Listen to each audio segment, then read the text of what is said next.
Hi everyone, in front of me I've got a OnePlus Nord 5 and let me share with you how to add the fingerprint to this device.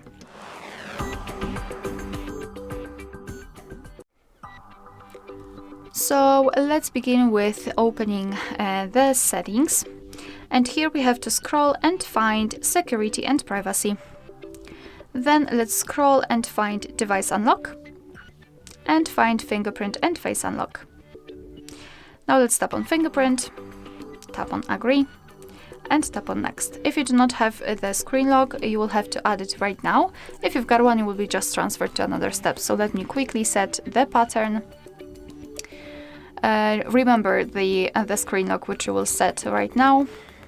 So let me quickly draw it, redraw it.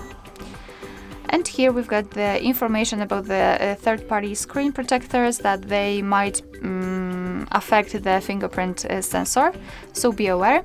And here we've got the fingerprint scanner, so just put your finger on it. And right now we have to do it multiple times in order to add our fingerprint fully. So try to catch every part of it for better recognition. Now the edges. Okay, and tap on done.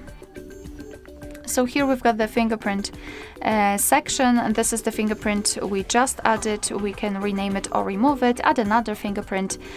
Here you can decide for what you would like to use the fingerprint for, and here some customization, so you can decide whether you'd like to show the fingerprint icon on the lock screen, and fingerprint animation, you can change it to those pretty animations. Alright, so all we have to do right now is to lock the device and let's check if it is working. So here we've got the sensor, let me put my finger on it, and as you can see the device is unblocked, which means that we just successfully added the fingerprint. Alright, so that will be all. Thank you so much for watching. Please hit the subscribe button and leave the thumbs up.